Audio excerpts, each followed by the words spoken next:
নজর রাখবো পরের খবরে। সীমান্ত অনুপ্রবেশে দায় সংশ্লিষ্ট রাজ্যের। লোকসভায় গতকাল চড়া সুর স্বরাষ্ট্রমন্ত্রী অমিত শাহ। নদিয়ার সভা থেকে পাল্টা শাহকে নিশানা মুখ্যমন্ত্রী। ভারতীয়দের বাংলাদেশি তকমায় সীমান্ত পারের চেষ্টার অভিযোগ।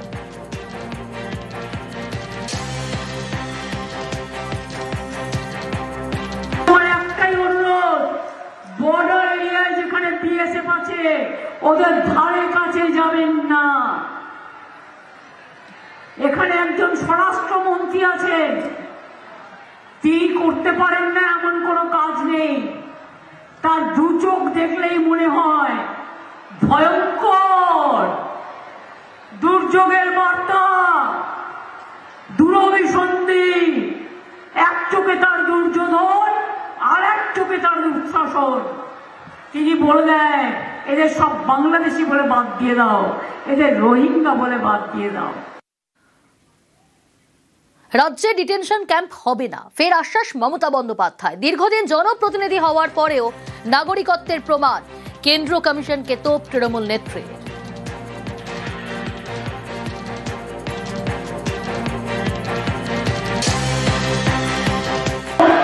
এনআরসি বাংলায় হবে না, ডিটেনশন ক্যাম্প হবে না। আপনারা হিয়ারিং এ যাবেন এবং ফাইট করবেন। শুনুন, আমি এখনো ফর্ম ফিল আপ করিনি। কেন করিনি? 3 মাস সেন্ট্রাল মিনিস্টার ছিলাম, 7 বার এমপি হয়েছি, আর আপনাদের আশীর্বাদে শুভেচ্ছায় এর মধ্যে 3 বার চিফ মিনিস্টার হয়েছি। আমাকে আজকে প্রমাণ করতে হবে আমি নাগরিক কিনা। মাথায় নাকে ঘুরতেও ভালো এর থেকে প্রমাণ করতে হবে আমি নাগরিক কিনা। ওই দাঙ্গাবাজদের কাছে, যারা দাঙ্গা করে মানুষের রক্ত নেয়, যারা মানুষের রক্ত নিয়ে নরমের যজ্ঞ খেলে, তাদের কাছে আমাকে প্রমাণ করতে হবে আমি এই দেশের নাগরিক কিনা। মতুয়া ভোট ব্যাংক নিয়ে পদ্ম শিবিরের উদ্বেগ আরও বেড়ে গেল, কারণ সুপ্রিম কোর্ট জানিয়ে দিয়েছে আগে নাগরিকত্ব পেতে হবে, ভারতের নাগরিক হলে তবে ভোট। আর এ নিয়ে রাজনৈতিক তর্জাতুঙ্গে। এই কার্ডটা কারা কারা কিনেছেন হাত তুলুন তো 100 টাকা করে। এখানে তো আপনি বাংলাদেশের নাগরিক লিখে দিচ্ছেন, আর লিখে দিচ্ছেন 2002 ম্যাপিং করছেন SIR এ, আর লিখে সার্টিফিকেটটা দিচ্ছেন 2025 সালে। তার মানে আপনাদের প্রমাণ করে দিচ্ছে যে আপনারা বাংলাদেশ, আপনাদের চিট করছে, প্রতারিত করছে।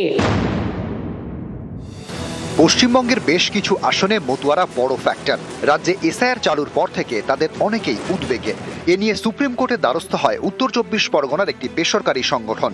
তারা আর্জি জানায় দ্রুত নাগরিকত্বের বিষয়ে স্বরাষ্ট্র মন্ত্রককে সিদ্ধান্ত নিতে বলুক সুপ্রিম কোর্ট।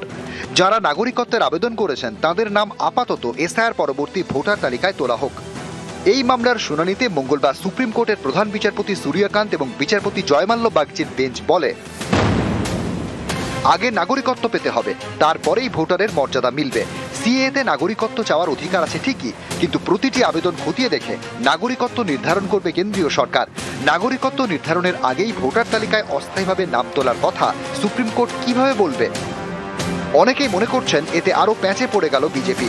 2014 সালের আগে অনেক মতুয়ায় বাংলাদেশ থেকে ভারতে এসেছেন।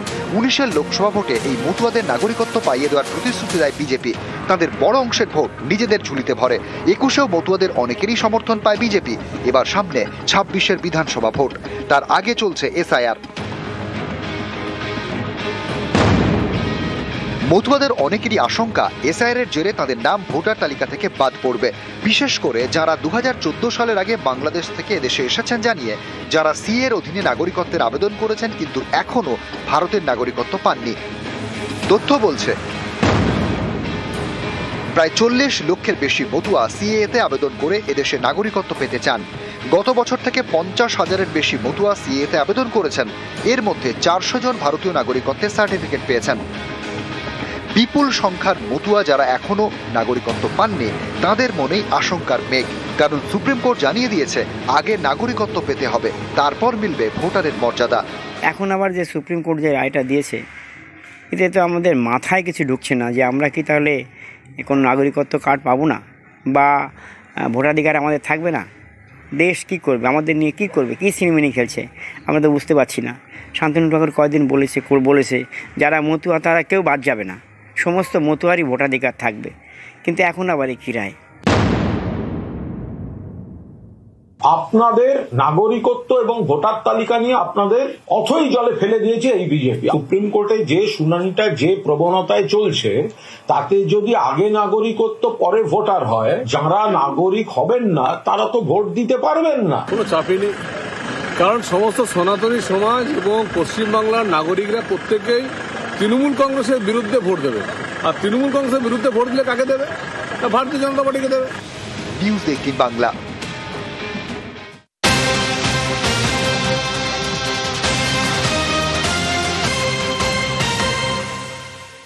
কেন্দ্রের ওয়াকফ আইনের প্রতিবাদে পথে কংগ্রেস, চাঁদনী চক রাজভবন, অধীর চৌধুরীর নেতৃত্বে মিছিল। ওয়াকফ আইনের প্রতিবাদে রাজ্যপালকে স্মারকলিপি। আরো ডিটেইলস জানাবে ইরন রায় বর্মন, রয়েছে টেলিফোন লাইনে। ইরন, একদমই দেখো, কেন্দ্রের ওয়াকফ বিল নিয়ে যে বিষয়, সেই বিষয়ে আজকে পথে নেমেছিল কংগ্রেস এবং অধীর চৌধুরীর নেতৃত্বে কংগ্রেস। তারা একটি মিছিল করে এবং রাজভবনে এসে ডেপুটেশন দেন। কংগ্রেস অধীর চৌধুরীর নেতৃত্বাধীন 5 সদস্যের ডেপুটেশন টিম তারা ভেতরে ডেপুটেশন দেন এবং তারা যেটা বলেন যে ওয়াকফ বিল নিয়ে তাড়াহুড়ো করা যাবে না এবং যতক্ষণ পর্যন্ত পুরো বিষয়টি শেষ না হচ্ছে ততক্ষণ পর্যন্ত সময়সীমা বাড়ানো হয়। এই মর্মে তারা ওয়াকফ বিলের বিষয়ে যারা আন্দোলন করছেন এবং অধীর চৌধুরী নিজে বলেন তিনি প্রথম যে লোকসভায় এই বিষয়টি নিয়ে এসেছিলেন এবং তিনি সেই বিষয়টিকে সামনে রেখে আজকে পশ্চিমবঙ্গ সরকার মুসলিম সমাজকে বিভ্রান্ত করছে বলে অভিযোগ তোলেন এবং পাশাপাশি কেন্দ্রের কাছেও যাতে সময়সীমা বাড়ানো যায় সম্পত্তি রক্ষার্থে, সেই বিষয়টি কিন্তু ডেপুটেশনের মাধ্যমে রাজভবনে তিনি জমা দেন। তো লোকভবনে এসে যিনি গভর্নর, তার সঙ্গে দেখা করলাম, একটা মেমোরান্ডাম তার হাতে আমরা হস্তান্তরিত করলাম, যেটা হচ্ছে ওয়াকফ অ্যাক্টের উপরে যে ধরনের সমস্যা তৈরি হচ্ছে আজকে বাংলা জুড়ে, সেই বিষয়টাকে ওনার কাছে হাইলাইট করেছি, ওনার কাছে তুলে ধরার চেষ্টা করেছি। আমি রাজ্যপালের কাছে একটা দাবি করেছি যে আপনি যেহেতু পশ্চিমবঙ্গের রাজ্যপাল, আপনি কেন্দ্রীয় সরকারের কাছে আমাদের এই দাবিটা আপনি রাখার চেষ্টা করুন যে সময়টা আরও বাড়ানো হোক, যাতে সমস্ত সম্পত্তি রেজিস্টার করা যায়।